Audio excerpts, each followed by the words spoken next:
కాళేశ్వరం ప్రాజెక్టుల విచారణకు సంబంధించిన బ్రేకింగ్ అప్డేట్ చూస్తున్నాము. ఇటు కాళేశ్వరం ప్రాజెక్టులపై కమిషన్ విచారణ మళ్లీ మొదలుపెట్టింది. జస్టిస్ పినాకి చంద్రఘోష్ కమిషన్ విచారణ కార్యాలయానికి వెళ్లారు. రేపటి నుంచి బహిరంగ విచారణ ప్రారంభం కాబోతోంది. Irrigation principal secretary Rahul Bojja భేటీ అయ్యారు ఘోష్తో. ఇక రేపు కమిషన్ ముందుకు 7 సిఈ స్థాయి ఇంజనీర్స్ విచారణకు హాజరవుతారు. బహిరంగ విచారణకు రీసెర్చ్ ఇంజనీర్స్, అడ్మినిస్ట్రేటివ్ అధికారులు కూడా హాజరవుతారు.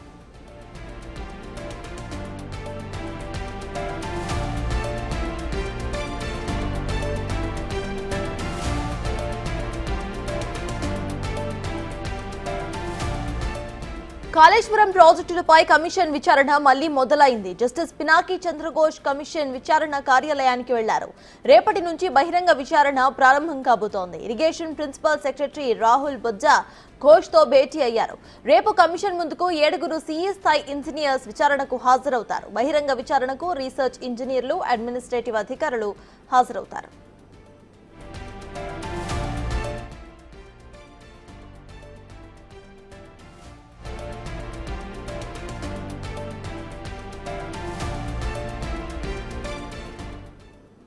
కమిషన్ విచారణకు సంబంధించిన అప్డేట్స్ ను మా ప్రతినిధి వెంకట్ అందిస్తారు. వెంకట్, చెప్పండి. ఇటు కాళేశ్వరం ప్రాజెక్ట్స్ పై విచారణ మళ్ళీ మొదలైనట్టు తెలుస్తోంది. ప్రెసెంట్ అప్డేట్స్ ఏంటి? ఈ విచారణలో ఏమేమి నిజాలు బయటకు వచ్చే అవకాశం ఉందనుకోవచ్చు? సర్తాజ్, పూర్తి స్థాయిలో అంటే కాళేశ్వరం పైన జరిగిన అవకతవకల పైన పూర్తి స్థాయిలో ఇప్పటికే కమిషన్ విచారణ చేపట్టింది. దాదాపు 100 మంది పైన అధికారులను కూడా విచారించి ఉంది. ఇక ఇటు ఎన్డీఎస్ఏ రిపోర్ట్ కావచ్చు, ఇటు దీనికి సంబంధించి విజిలెన్స్ రిపోర్ట్ కోసం ఇప్పటికే కమిషన్ ఎదురు చూస్తుంది. ఆ 2 రిపోర్ట్లు వస్తే కనుక ఆ రిపోర్ట్ల ఆధారంగా మరింత ముందుకు వెళ్ళే అవకాశం అయితే స్పష్టంగా కనిపిస్తుంది.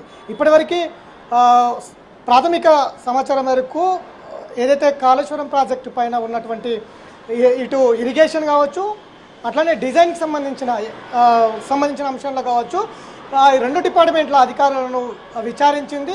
వారికి ఏదైతే 100 మందిని ఇప్పటివరకు విచారించిన అధికారులలో చాలా ముఖ్యమైన కీలక నేతలకు ప్రత్యేకంగా ఓపెన్ కోర్టు అంటే బహిరంగ చర్చకు ఆహ్వానిస్తుంది. ఇప్పటికే దాదాపు ఒక 15 మందికి పైగా అధికారులను ఓపెన్ కోర్టు ద్వారా విచారించింది. నేరుగా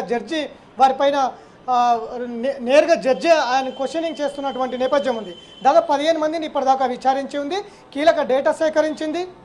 దానికి సంబంధించిన కాళేశ్వరంకి సంబంధించిన అంశాల్లో పూర్తి స్థాయిలో ఇప్పటికే విచారించి ఈ 15 మంది అధికారులతో కీలక డేటా సేకరించి ఇప్పటికే ఉన్నది. ఇక మిగతా దాదాపు 20 నుంచి 25 మంది అధికారులు ఇంకా ఉన్నారు. వీరిని రేపటి నుంచి బహిరంగ విచారణకు కాళేశ్వరం కమిషన్ పిలుస్తోంది. దాదాపు రేపు 7 మంది ఇంజనీరింగ్ అండ్ చీఫ్ అధికారులందరూ కూడా రేపు కమిషన్ ముందుకు హాజరవుతున్నారు, బహిరంగ విచారణలో పాల్గొంటున్నారు.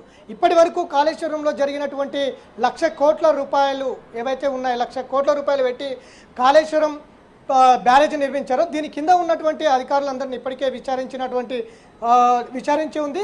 రేపటి నుంచి అంటే గత నెల 20 నుంచి 24 తారీఖు వరకు కేవలం 5 రోజుల పాటు 15 మందిని విచారించి ఉంది. ఇక ఇప్పుడు మరొకసారి మిగతా అధికారులను కూడా విచారించేందుకు కమిషన్ సిద్ధమైంది. ఇప్పటివరకే కీలక డేటా సేకరించి ఉంది. కేవలం అటు national dam safety authority commission ముందుకు రావాల్సి ఉంది. ఇటు విజిలెన్స్కి సంబంధించిన రిపోర్ట్ కూడా కమిషన్ ముందుకు రావాల్సి ఉంది. ఈ 2 రిపోర్ట్ల కోసం ఇప్పటికే కమిషన్ లేఖలు రాసింది. ప్రభుత్వం నుంచి కూడా వచ్చే పూర్తి స్థాయిలో రిపోర్టు కోసం కూడా కమిషన్ ఎదురు చూస్తుంది. ఇట్లా ప్రతి అంశంలో కూడా అధికారులను విచారణ చేపడుతుంది. బహిరంగ విచారణలో ఇటు ఇరిగేషన్ అట్లనే ఫైనాన్స్ సంబంధించి ఈ 2 డిపార్ట్మెంట్లకు విచారిస్తోంది. ఈ 2 అంశాలు ఈ విచారణలో పూర్తి చేస్తోంది. నెక్స్ట్ అడ్మినిస్ట్రేషన్ ఏదైతే కాళేశ్వరంలో కీలక పాత్ర పోషించినటువంటి అడ్మినిస్ట్రేషన్ ఏదైతే ఉందో అడ్మినిస్ట్రేషన్ అధికారులను కూడా కమిషన్ ముందుకు పిలుస్తుంది. విచారణలో భాగంగా ఆ అంశం అయిన తర్వాత ఇరిగేషన్ మినిస్టర్ అట్లనే కాళేశ్వరంకి సంబంధించిన ఏదైతే ఉన్నారో అధికారులందరినీ కూడా కాళేశ్వరం ముందుకు పిలిచే అవకాశాలు అయితే స్పష్టంగా కనిపిస్తున్నాయి. గత ప్రభుత్వంలో ఆర్థిక శాఖ మంత్రి కావచ్చు, ఇటు ఇరిగేషన్ శాఖ మంత్రి ఈ 2 మంత్రులను కూడా కమిషన్ ముందుకు పిలిచే అవకాశాలు అయితే స్పష్టంగా కనిపిస్తున్నాయి. ఇట్లా ఇరిగేషన్ ఇటు ఆర్థిక శాఖకు సంబంధించిన అధికారులందరినీ కూడా చీఫ్ సెక్రటరీలతో పాటు ఇటు ఇరిగేషన్ ఇంజనీర్ అధికారులను కూడా ఇప్పటికే విచారించినటువంటి నేపథ్యం ఉంది. మరొకసారి వారందరినీ కూడా పూర్తి స్థాయిలో విచారించి ఒక కీలక డేటా సేకరించిన తర్వాత ఫైనల్ రిపోర్ట్ ప్రభుత్వానికి అందించేందుకైతే కమిషన్ సన్నద్ధమవుతుందని చెప్పుకోవచ్చు. ఇక తాజాగా విజిలెన్స్ రిపోర్ట్ కూడా రావాల్సి ఉంది. తాజాగా విజిలెన్సీ డిపార్ట్మెంట్కు ఉన్నటువంటి ఏదైతే సివి ఆనంద్ సిటీ కమిషనర్కు వెళ్ళారు, అక్కడ కూడా కొంత జాప్యం జరుగుతుంది. సిటీ కమిషనర్గా ఉన్నటువంటి కొత్తకోట శ్రీనివాసరెడ్డి ఇప్పుడు విజిలెన్స్ డిపార్ట్మెంట్కు చైర్మన్గా వెళ్ళారు. కాబట్టి ఈ విజిలెన్స్ రిపోర్ట్ కోసం కూడా కమిషన్ ఎదురు చూస్తోంది. అట్లనే ఎన్డీఎస్ఏ రిపోర్ట్ కూడా వస్తే ఈ రెండు రిపోర్ట్ల ఆధారంగా కూడా మరింత ముందుకు వెళ్ళే అవకాశం అయితే స్పష్టంగా కనిపిస్తుంది. అట్లనే కాళేశ్వరం ప్రాజెక్టులో ఉన్నటువంటి సాయిల్ టెస్టింగ్కి సంబంధించి సాయిల్ టెస్టింగ్ చేయకుండానే ప్రాజెక్టు డిజైన్ చేశారు. డిజైన్కి సంబంధించి డిజైన్ అయిన తర్వాత ప్రాజెక్టు నిర్మాణం చేపట్టారు. కాబట్టి సాయిల్ టెస్ట్కి సంబంధించిన అంశాలు కూడా పూణేలో ఉంది. ఆ టెస్ట్కి సంబంధించిన ఆ టెస్ట్ రిపోర్ట్ కూడా రావాల్సి ఉంది. కాబట్టి ఇట్లా ప్రతి అంశంలో కూడా కాళేశ్వరం కమిషన్ చాలా స్పీడ్గా ముందుకు వెళ్తున్నటువంటి నేపథ్యం కనిపిస్తూ ఉంది. ఎవరిని కూడా వదలకుండా ప్రతి ఒక్క అధికారిని ఇందులో ఇన్వాల్వ్ చేస్తుంది.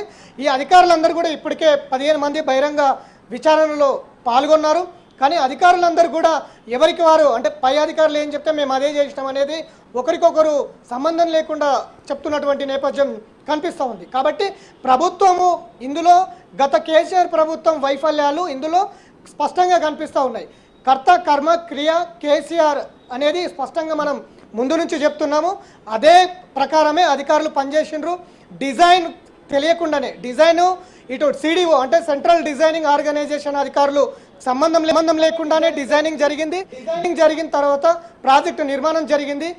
నిర్మాణం సగం పూర్తయిన తర్వాత ఫార్మాలిటీస్ కోసము సిడిఓ అధికారులను అందులో ఇన్వాల్వ్ చేసిండ్రు.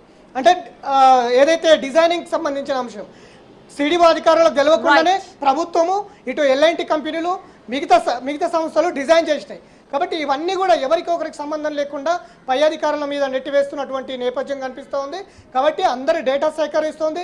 బహిరంగ విచారణలో అధికారులు ఏం చెప్తున్నారు అనే దాని మీద అఫిడవిట్లు అట్లనే డేటా సేకరిస్తున్నారు, మొత్తం రికార్డ్ చేస్తున్నటువంటి నేపథ్యం ఉంది. కాబట్టి ఫైనల్గా ప్రతి అధికారులు ఎవరైతే అధికారులు కావచ్చు, ఏజెన్సీ సంస్థలు కావచ్చు, ఇటు ఇంటెలిజెన్సీ, విజిలెన్సీ, అటు ఎన్డీఎస్ఏ ఈ రిపోర్ట్స్ అన్ని ఫైనల్ గా తీసుకొని మరొకసారి పూర్తిస్థాయిలో విచారణ చేసి ఒక నివేదిక తయారు చేసి ప్రభుత్వానికి అందించే అవకాశం అయితే స్పష్టంగా కనిపిస్తుంది. Sartaj. Right, thank you Venkat.